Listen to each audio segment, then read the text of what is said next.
সবাইকে শুভেচ্ছা জানিয়ে শুরু করছি আমার আজকের ক্লাস। তো আজকে আমরা পার্ট 27-এ আমাদের আজকের আলোচনা হচ্ছে দ্য সিকোয়েন্স অফ টেন্সের 12 নম্বর নিয়ম। তো 12 নম্বর নিয়মে কি আছে দেখি। 12 নম্বর নিয়মে বলা আছে বাক্যে কোনো অসম্ভব ইচ্ছা প্রকাশের ক্ষেত্রে ইফ, উইশ বা ফ্যান্সি ব্যবহৃত হয়। অর্থাৎ অসম্ভব ইচ্ছা প্রকাশের ক্ষেত্রে এই তিনটা ব্যবহৃত হয়, ইফ, উইশ বা ফ্যান্সি। এক্ষেত্রে প্রথম সাবজেক্টের পরে উইশ বা ফ্যান্সি থাকলে মানে এগুলো থাকে, তারপর দ্বিতীয় সাবজেক্টের পরে ভার্বের পাস্ট ফর্ম হয়, অর্থাৎ ভি2 হয়। ওকে, অথবা উড, কুড প্লাস ভার্বের বেস ফর্ম বসে, অথবা ভার্বের বেস ফর্ম বসে। ওকে, তবে আনরিয়াল পাস্ট বোঝাতে টু বি ভার্ব থাকলে, অর্থাৎ আনরিয়াল পাস্ট বোঝাতে যদি টু বি ভার্ব থাকে, সেটা যদি মেন ভার্ব হয়, তাহলে আমরা যে কোনো সাবজেক্ট এর পরে তার সর্বদাই ওয়ার হয়। অর্থাৎ আরও এক সহজভাবে বলতে পারি যে হইতাম, হতো, যেতাম, যেত বা হতাম, এরকম যদি বুঝায়, কোনো কিছু আশা প্রকাশ করা বুঝায় বাংলা অর্থ, তাহলে আমরা ওয়ার ব্যবহার করব। ওকে, যেমন এখানে বলেছে I wish I were rich, আমি যদি ধনী হতাম। ঠিক আছে, তো এই ক্ষেত্রে আমরা আই উইশ আই এর পরে এই ওয়ার কথাটা, অর্থাৎ ওয়ার ভার্বটা টু বি ভার্ব হিসেবে ব্যবহার করতে পারবো যে কোনো সাবজেক্টের পরে। Okay, I wish I could travel by air, আমি যদি বিমানে ভ্রমণ করতে পারতাম। এই যে আই এর পরে কুড ব্যবহার করব, তবে কুডের পরে অবশ্যই ট্রাভেলটা ভি1, তো এখানে কুড প্লাস ভি1 ভার্বের বেস ফর্ম ব্যবহার করতে পারবো। ওকে, নোট রয়েছে অতীত পরিস্থিতি নিয়ে আক্ষেপ বা রিগার্ড বোঝাতে উইশ প্লাস পাস্ট পারফেক্ট হয়। নোট, অতীত পরিস্থিতি নিয়ে আক্ষেপ রিগার্ড বোঝালে উইশ প্লাস পাস্ট পারফেক্ট হয়, অর্থাৎ হ্যাড প্লাস ভি3 হবে পাস্ট পারফেক্ট টেন্স। আর বর্তমান কালের কোনো অবস্থান কামনা বোঝাতে উইশ এর পরবর্তী ক্লোজ এ কুড প্লাস ভার্বের বেস ফর্ম হয়। এটা হচ্ছে বর্তমান যদি বোঝায়, বর্তমানের অবাস্তব কামনা বোঝাতে আমরা কুড প্লাস ভার্বের বেস ফর্ম নিব। তবে ভবিষ্যতের কোনো ইচ্ছা বোঝাতে উইশ এর পরবর্তী ক্লোজে উড প্লাস ভার্বের বেস ফর্ম হবে। যদি ভবিষ্যতের কোনো ইচ্ছা বোঝায় সেক্ষেত্রে আমরা কি করব, উড প্লাস ভার্বের বেস ফর্ম নিব। এই হচ্ছে মোটামুটি আমাদের 12 নম্বর নিয়ম। তো আমরা এখন এই নিয়মের উপর ভিত্তি করে 177 নম্বর প্রশ্নে বলা আছে I wish I gave all the question correctly. অর্থাৎ এই যে আই উইশ আছে, আই এর পরে উইশ প্লাস সাবজেক্ট আছে আই, তো পরেরটাকে আমাদের কি করতে হবে, পাস্ট টেন্স করতে হবে। সেই ক্ষেত্রে আমরা অপশন টেস্ট করব। অ্যান্সার পাস্ট টেন্সে না, অ্যান্সার্ড এটি পাস্ট টেন্সে আছে, ক্যান অ্যান্সার এটিও পাস্ট টেন্স না, হ্যাভ প্লাস ভি3তে আছে, এটা হচ্ছে না। সো অ্যান্সার্ড হচ্ছে কারেক্ট অ্যান্সার, অর্থাৎ পাস্ট টেন্সে আছে, অর্থাৎ পাস্ট ফর্মে আছে, বা ভি2 বলতে পারি আমরা। ওকে, এরপর বলছে কি 178 নম্বর প্রশ্নে বলা আছে I wish you gave the problem. তাহলে আই উইশের পরে সাবজেক্টের পরে ভার্বটা আসবে ভি2, অর্থাৎ পাস্ট ফর্ম। তো সেই ক্ষেত্রে হ্যাভ সলভ হবে না, শ্যাল সলভ হবে না, কুড সলভ, অর্থাৎ কুড প্লাস ভার্বের বেস ফর্ম, এটাকে আমরা কারেক্ট করতে পারি। সো এটি হচ্ছে এই প্রশ্নের সঠিক অ্যান্সার, যার বাংলা অর্থ হবে আপনি যদি সমস্যাটি সমাধান করতে পারতেন। ওকে, 179 নম্বর প্রশ্নে বলা আছে I wish I gave a baby camel. তো আমার যদি একটা উটের বাচ্চা থাকতো, অর্থাৎ অতীত পরিস্থিতির উপর ভিত্তি করে আক্ষেপ বোঝানো হয়েছে, সেক্ষেত্রে এখানে আমরা হ্যাডকে ব্যবহার করব, আই উইশের পরে আই হ্যাড আসবে, অর্থাৎ আমাদের নোটে যেটা ছিল। তাহলে এখানে কারেক্ট অ্যান্সার হবে হ্যাড। হ্যাড হবে না, কারেক্ট অ্যান্সার হচ্ছে হ্যাড। ওকে, তাহলে হচ্ছে I wish I had a baby camel. Okay, এরপরে 180 নম্বর প্রশ্নে বলা আছে I wish I gave a baby camel. আমার যদি একটা উটের বাচ্চা থাকতো, তো এটাও আমরা হ্যাডকেই রাইট বলবো, হ্যাড হচ্ছে এই প্রশ্নের সঠিক অ্যান্সার। সো এরপরে 181 নম্বর প্রশ্নে বলা আছে if he gave a human beings he would not have done this. So এখানে ইফ এর পরে হি সাবজেক্ট, তো সাবজেক্টের পরে আমাদের পাস্ট ফর্ম নিতে হবে। তো সেই দিক থেকে ইজ হচ্ছে না, ওয়াজ হচ্ছে না, হ্যাড বিন হচ্ছে না, ওয়ার হবে। এখানে অনেকে ওয়াজ করতে পারে, আমি নিয়মে বলে দিচ্ছি যে মূলত আনরিয়াল পাস্ট যদি বোঝায় তাহলে সেক্ষেত্রে আমরা মূলত ওয়ারকে বসাবো যে কোনো সাবজেক্টের পরে। সো ওয়ারটা হচ্ছে এই প্রশ্নের সঠিক অ্যান্সার। তাহলে if I were a human beings we would not have done this. Okay, 182 নম্বর প্রশ্নে বলা আছে if I gave you I would never do it. So এখানে আমাদের একটা কী নিতে হবে, ভার্ব নিতে হবে। ভার্বটা অবশ্যই V2 হবে, পাস্ট ফর্ম। সো ওয়াজ হচ্ছে না, ওয়ার হবে। ওয়ার হচ্ছে এই প্রশ্নের সঠিক answer. If I were you I would never do it. Okay, I could go for a drive it today gave Saturday. তো এখানে ইফের পরে টুডেটা সাবজেক্ট হলে এরপরে আমরা V2 নিব। তো সেই ক্ষেত্রে ওয়াজ, ইজ, ওয়ার, কুড বি হবে না, এখানে হচ্ছে ওয়ার হচ্ছে, যার বাংলা অর্থ হচ্ছে কি যে আজ শনিবার হলে গাড়ি চালাতে যেতে পারতাম। ওকে, যেহেতু কুড আছে সেহেতু পারতাম। এরপরে 184 নম্বর প্রশ্নে বলা আছে I wish I gave my homework last night. I এর পরে V2। তো V2 ক্ষেত্রে আমরা নিতে পারি কেবল এখানে ডিড V2 আছে, হ্যাড ডান V2তে নেই, ওয়াজ ডুইং না, এম ডুইং না, হ্যাভ ডান হবে না। এটা কারেক্ট অ্যান্সার হচ্ছে ডিড। সো এখানে আমরা বলতে পারি যে I wish I did my homework last night. Okay, এটি হচ্ছে এই প্রশ্নের সঠিক অ্যান্সার। এরপরে 185 নম্বর প্রশ্নে বলা আছে I wish that I gave enough time to work. So এখানে আই উইশ দ্যাট আই এর পরে ভার্বটা V2তে আসবে। সো হ্যাভ টু হ্যাভ হবে না, হ্যাড হবে না, হ্যাডটাই হবে এই প্রশ্নের সঠিক অ্যান্সার, অর্থাৎ অতীত আক্ষেপ যদি বোঝায়। তো এটাই মূলত এই প্রশ্নের সঠিক অ্যান্সার।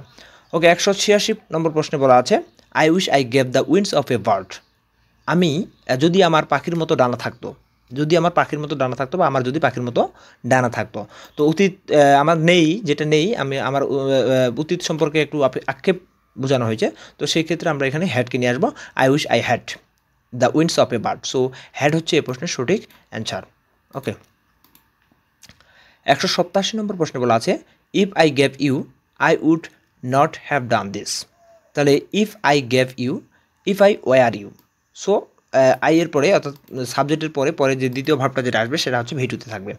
সো ওয়ারটা হচ্ছে এই প্রশ্নের সঠিক answer. Fill in the blank. 188 নম্বর প্রশ্নে বলা আছে fill in the blank gap I the wings of a bird. So এক্ষেত্রে আমরা কোনো ক্ষেত্রে আনরিয়াল কন্ডিশনাল অনুযায়ী আমরা হ্যাডকে সামনে নিতে পারি। সেক্ষেত্রে আমাদের এখানে হ্যাভ হবে না, হ্যাভ আই হবে না, হ্যাড হবে। সো হ্যাডটাই হচ্ছে এই প্রশ্নের সঠিক answer, had I. Had I the wings of a bird, আমার যদি পাখির মতো ডানা থাকতো। ওকে, এটি হচ্ছে এই প্রশ্নের সঠিক অ্যান্সার। 189 নম্বর প্রশ্নে বলা আছে if I gave a bird I would fly. তো ইফ আই সাবজেক্টের পরে V2, তো সেক্ষেত্রে এম হবে না, ইজ হবে না, ওয়াজ হবে না, এখানে হবে ওয়ার। সো এটি হচ্ছে প্রশ্নের সঠিক অ্যান্সার, অর্থাৎ if I were a bird I would fly. আমি যদি পাখি হতাম তাহলে আকাশে উড়তাম। ওকে, এরপরে 190 নম্বর প্রশ্নে বলা আছে if I gave a bird I would have flown in the sky. তো এখানে ইফের পরে সাবজেক্ট, তারপরে হচ্ছে আমাদের V2 নিতে হবে। তো সেক্ষেত্রে আমরা এম, ওয়াজ, হ্যাভ বিন এগুলো কাউকে নিতে পারবো না, আমরা ওয়ারটাকেই নিব। ওয়ারটা হচ্ছে এই প্রশ্নের সঠিক অ্যান্সার।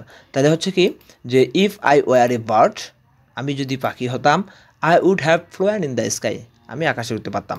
সো এইখানে মূলত থার্ড কন্ডিশনাল অনুযায়ী পড়ছে, আমরা মূলত কন্ডিশনাল এই বিষয়টা আরও ক্লিয়ার করব। সো পরের প্রশ্নে যাই। পরের প্রশ্নে 191 নম্বর প্রশ্নে বলা আছে I wish I gave where Helen was living now. I wish I এর পরে মূলত ভার্ব আসবে, ভার্বটা V2তে আসবে। সেক্ষেত্রে আই উইশ, এই নোটা V1-এ, নিউটা V2, নাউনটা হচ্ছে V3, নান হচ্ছে হ্যাভ প্লাস V3। সো এখানে এই বি নম্বরটা হচ্ছে রাইট অ্যান্সার, নিউ। তাহলে কারেক্ট অ্যান্সার হচ্ছে নিউ। এখন হচ্ছে I wish I knew where Helen was living now. Okay, এটি হচ্ছে এই প্রশ্নের সঠিক অ্যান্সার। তো এরপরে বলছে কি if I know you before. তার মানে ইফ আছে, ইফের পরে সাবজেক্ট আছে, সাবজেক্টের পরে এই যে আন্ডারলাইন ব্র্যাকেট করা ভার্বটা রয়েছে এটাকে আমাদের চেঞ্জ করতে হবে, অর্থাৎ পরিবর্তন করতে হবে। সেক্ষেত্রে আমরা মূলত এটাকে V2 করব। তো নোন হচ্ছে না, নিউ হচ্ছে এই প্রশ্নের সঠিক অ্যান্সার, নিউ হবে এটি, নিউ হচ্ছে এই প্রশ্নের সঠিক অ্যান্সার। তাহলে if I knew you before. Okay, পরের পেজে চলে যাই। 193 নম্বর প্রশ্নে বলা আছে দ্য কারেক্ট ওয়ান ইজ, অর্থাৎ চারটা অপশনের মধ্যে কোনটি কারেক্ট? তো এক্ষেত্রে as he talk as if প্রত্যেকটি বাক্যের প্রথমে হি টক্স অ্যাজ ইফ রয়েছে, বাট আমরা এখানে লক্ষ্য করবো যে সাবজেক্টের পরে ওয়ার যেটাতে আছে সেটাই হচ্ছে রাইট। সেক্ষেত্রে এ নম্বরটি হচ্ছে right, he talks as if he war a leader, এটি হচ্ছে এই প্রশ্নের সঠিক অ্যান্সার। ওকে, আচ্ছা, এরপরে 194 নম্বর প্রশ্নে বলছে if I gave a prince I would not know what straw is. অর্থাৎ এখানে ইফ আই এরপরে সাবজেক্ট V2, তাহলে এখানে ইফ আই ওয়ার, এটি হচ্ছে এই প্রশ্নের সঠিক অ্যান্সার ওয়ার, যার বাংলা অর্থ হচ্ছে যদি আমি রাজপুত্র হতাম তাহলে দুঃখ কি তা আমি জানতাম না। ওকে, এরপরে 195 নম্বর প্রশ্নে বলা আছে I wish I gave him but I do not. অর্থাৎ আই উইশ আই এর পরে অবশ্যই V2 চলে আসবে, তো সে এম লাইকিং হবে না, লাইক হবে না, ওয়াজ লাইকিং হবে না, এখানে লাইকড হবে, অর্থাৎ এটি V2তে আছে। সো এটি হচ্ছে এই প্রশ্নের সঠিক অ্যান্সার, যার অর্থ হচ্ছে আমি তাকে পছন্দ করতাম কিন্তু করি না। I wish I liked him but I don't. Okay, 196 নম্বর প্রশ্নে বলা আছে I wish I gave English fluently, the right expression for the gave is. অর্থাৎ সঠিক ফিলিংসটা আমরা পূরণ করবো, অর্থাৎ গ্যাপ ফিলিংসটা পূরণ করবো। সেক্ষেত্রে আমাদের এখানে যেটা করতে হবে সেটা হচ্ছে উইল স্পিক হবে না, could speak, can speak, speak. মূলত আমরা নিয়মে পাইছি যে যদি বর্তমান অবাস্তব কিছু বোঝায় তাহলে সেক্ষেত্রে আমরা কুটের পরে V1 নিতে পারবো, সেক্ষেত্রে আমরা কুড স্পিকটাকে নিতে পারতেছি, অর্থাৎ এটি হচ্ছে এই প্রশ্নের সঠিক অ্যান্সার, যার বাংলা অর্থ হচ্ছে আমি যদি ইংরেজিতে অনর্গল বলতে পারতাম। ঠিক আছে, বর্তমানে বাস্তব কিছু যদি হয় তাহলে কুড প্লাস ভার্বের বেস ফর্ম। ওকে, সেক্ষেত্রে এটি হচ্ছে রাইট। 197 নম্বর প্রশ্ন বলছে I wish I gave a child again, আমি যদি আবার শিশু হতে পারতাম। So I wish I gave I were, maximum প্রশ্নের অ্যান্সারই হচ্ছে ওয়ার হবে। সো এখানে ব্যাখ্যা দেওয়ার কিছু নেই। এরপরে বলা আছে 198 নম্বর প্রশ্নে বলা আছে I wish I gave were, যেটা আছে ওয়ার ডাইট, আমি যদি মারা যেতাম। এটি হচ্ছে প্রশ্নের সঠিক অ্যান্সার। 199 নম্বর প্রশ্নে বলা আছে হুইচ ওয়ান ইজ কারেক্ট, নিচের কোনটি সঠিক? তো আই উইশ আই এম হচ্ছে না, আই উইশ আই ওয়ার, এটি এই প্রশ্নের সঠিক অ্যান্সার হবে, অর্থাৎ সাবজেক্টের পরে ভার্বের পাস্ট ফর্ম হবে। সো এটি এই প্রশ্নের সঠিক অ্যান্সার। 200 নম্বর প্রশ্নে বলা আছে, ওকে আমরা এবারে 200 নম্বর প্রশ্নে যাব, 200। এখানে বলছে আই উইশ গ্যাপ, তো আই উইশ গ্যাপের পরে সাবজেক্ট আসবে, এখানে সাবজেক্ট নেই, সাবজেক্টের পরে মূলত সাবজেক্টের পরে V2 আসবে। তো সেই দিক থেকে আমরা কারেক্ট অ্যান্সার বলতে পারবো বি নম্বর অপশন, যে I were a king, if I were a king, আমি যদি কি হতাম, রাজা হতাম, আমি যদি রাজা হতাম, এটি হচ্ছে প্রশ্নের সঠিক অ্যান্সার। এরপর 102 নম্বর প্রশ্ন বলছে I wish I gave a king, so এখানে আই এর পরে ওয়ার হবে, তো ওয়ারটি হচ্ছে প্রশ্নের সঠিক অ্যান্সার, আমি যদি রাজা হতাম। ওকে, 202 নম্বর প্রশ্নে বলছে what is the correct use of verb I wish I be a king, অর্থাৎ এই যে বি ভার্বটাকে নিয়ে আসতে হবে। তো এখানে উড বি আছে, ওয়াজ আছে, কুড বি আছে, এগুলো হবে না, এর মধ্যে বি ভার্বের মধ্যে যেটা আমরা বলবো ওয়ার বলবো, কারণ আমরা নিয়মে পাইছি যে বি ভার্বের যখন টু বি ভার্ব যখন মেন ভার্ব হিসেবে ব্যবহৃত হবে তখন যে কোনো সাবজেক্টের পরে মূলত ওয়ারকে নিব। ওকে, তাহলে ওয়ারটা হচ্ছে এই প্রশ্নের সঠিক অ্যান্সার। ওকে, 203 নম্বর প্রশ্ন বলা আছে I wish I gave a rich man, so I wish I gave এর পরে এখানে মূলত ওয়ারটা হচ্ছে এই প্রশ্নের সঠিক অ্যান্সার। এরপরে 204 নম্বর প্রশ্ন বলছে I wish I gave wonderful man, so এক্ষেত্রেও হবে ওয়ার, ব্যাখ্যা দেওয়ার কিছু নেই। এরপরে 205 নম্বর প্রশ্নে বলছে which is the correct sentence, নিচের কোনটি কারেক্ট? তো সেক্ষেত্রে আমরা দেখবো আই উইশ এরপরে সাবজেক্টের পরে V2 যেটাতে আছে সেটাই কারেক্ট হবে। সেক্ষেত্রে হচ্ছে I wish I was in your shoes, I wish I war in your shoes, এটি হচ্ছে এই প্রশ্নের সঠিক অ্যান্সার। ওকে, এরপরে 206 নম্বর প্রশ্নে বলা আছে চুজ দ্য কারেক্ট সেন্টেন্স, নিচের কোনটি সঠিক আর কি। তো সেই ক্ষেত্রে I wish I was you হবে না, I wish I were you, এটা হওয়ার সম্ভাবনা, মানে এটি হচ্ছে এই প্রশ্নের সঠিক অ্যান্সার। ওকে, এরপরে 207 নম্বর প্রশ্নে বলা আছে it rains A lot hair, এখানে প্রচুর বৃষ্টি হয়। I wish it gave rain so often, তো এখানে মূলত আমরা পাস্ট টেন্স, অর্থাৎ আই উইশের পরে সাবজেক্ট পাইছি ইটের পরে পাস্ট টেন্স নিয়ে আসার চেষ্টা করবো, পাস্ট ফর্ম ভার্বের পাস্ট ফর্ম নিয়ে আসবো। তো সেই দিক থেকে পাস্ট ফর্ম আছে ডিড নট, এটি হচ্ছে এই প্রশ্নের সঠিক অ্যান্সার। তাহলে I wish it did not rain so often, অর্থাৎ এখানে প্রচুর বৃষ্টি হয়, আমি আশা করি যেন এত ঘন ঘন বৃষ্টি না হয়। ওকে, 208 নম্বর প্রশ্নে বলা আছে ইফ আই গ্যাভ মিলেনিয়ার, তাহলে if I were a millionaire, I would have remove property, আমি যদি কোটিপতি হতাম তাহলে দরিদ্রতা দূর করতাম। 209 নম্বর প্রশ্নে বলা আছে I wish I gave a sweet song. So I A সাবজেক্টের পরে ভার্বটা পাস্ট ফর্ম হবে, তো সেই দিক থেকে আমরা পাস্ট ফর্মে আছে অর্থাৎ ভিটুতে আছে স্যাং, সিং স্যাং, তাহলে স্যাংটাই হচ্ছে এই প্রশ্নের সঠিক অ্যান্সার হবে। আমরা বাকি অপশন দেখার কোনো প্রয়োজনই হচ্ছে না, এটি হচ্ছে এই প্রশ্নের সঠিক অ্যান্সার। ওকে, 210 নম্বর প্রশ্নে বলছে fit up with this rain, I wish gave raining, choose the word fresh that best, complete the sentence. অর্থাৎ বাংলা অর্থটি হবে এরকম, আমি এই বৃষ্টিতে ক্লান্ত হয়ে পড়েছি, যদি বৃষ্টিপাত বন্ধ হয়ে যেত, অর্থাৎ ভবিষ্যতের বুঝাইছে। তো সেক্ষেত্রে আমরা এখানে ইট সাবজেক্ট নিতে হবে, সাবজেক্ট প্লাস কুড অথবা উড নিতে হবে। তো সেই দিক থেকে ডি নম্বর অপশনে বলা আছে ইট উড স্টপ, উডের পরে ভার্বের বেস ফর্ম। সো এটি হচ্ছে এই প্রশ্নের সঠিক অ্যান্সার। তারপরে 211 নম্বর প্রশ্নে বলছে the weather is horrible, I wish it raining. Okay, তো আবহাওয়া ভয়াবহ, যদি বৃষ্টিপাত বন্ধ হয়ে যেত, সেটাও এক্ষেত্রেও ভবিষ্যৎ বুঝিয়েছে। আমরা নোটে পাইছিলাম যে যদি ভবিষ্যৎ কিছু বুঝায়, ভবিষ্যতের ইচ্ছা বুঝায়, তাহলে সেক্ষেত্রে আমরা উড প্লাস ভার্বের বেস ফর্ম দেবো। সেক্ষেত্রে কারেক্ট অ্যান্সার হচ্ছে উড স্টপ। ওকে, তারপরে আমরা যাব হচ্ছে 212 নম্বর প্রশ্নে। আমি প্রশ্নটাকে একটু নিচে করে নিব, পরের পেজে চলে যাব। ওকে, 212 নম্বর প্রশ্ন। ওকে, আমরা পরের পেজে চলে গেলাম। তো পরের পেজে 212 নম্বর প্রশ্নে বলা আছে which of the following sentence is correct, নিচের কোন সেন্টেন্সটি কারেক্ট। এদের থেকে I wish I was A ton as my brother, এখানে হচ্ছে না, এখানে আই উইশের পরে ওয়াজটা হচ্ছে ভি টুতে নেই। Okay, I wish I was, I এর পরে ওয়াজকে নেওয়া যাবে না, এটাও হচ্ছে না। সেদিক থেকে আই উইশ আই ওয়ার, এটি হচ্ছে এই প্রশ্নের সঠিক অ্যান্সার হবে। I wish I were as tall as my brother. Okay, এটি হচ্ছে প্রশ্নের উত্তর অ্যান্সার। এবং ডি নম্বরে আই উইশ আই এম আছে, এটিও হবে না। ওকে, 213 নম্বর প্রশ্নে বলা আছে I wish that it gave true, তাহলে এখানে ইট হচ্ছে সাবজেক্ট, সাবজেক্টের পরে ফার্স্ট ফর্ম আসবে। সো সেক্ষেত্রে আমরা ইজ, আর, ওয়াজ, ওয়ার এর মধ্যে আমরা নিতে পারি হচ্ছে ওয়ারকে। So it were true, it were true. Pale. 214 নম্বর প্রশ্নে বলা আছে I fancy I gave fail, যদি উজ্জ্বল সাদা বর্ণের হতাম। ওকে, তো সেক্ষেত্রে আই এর পরে ভার্বটা আসবে আমাদের ভিটু। তো সেদিক থেকে টার্ন ভিটুতে নেই, উড টার্ন নেই, টার্নড এটি ভিটুতে আছে, এটি হচ্ছে এই প্রশ্নের সঠিক অ্যান্সার। এখানে আরেকটা প্রশ্ন রয়েছে যেটা বলছে I fancy I turn a trifle fail. তো এখানে মূলত টার্ন এটা ব্র্যাকেটে করা আছে, এটাকে আমাদের কারেক্ট করতে হবে, সেদিক থেকে এটাকে আমরা ভিটু করবো, টার্নড। ওকে, এটি হচ্ছে এই প্রশ্নের সঠিক অ্যান্সার। 215 নম্বর প্রশ্নে বলা আছে I love listening to classical music, I wish gave instrument.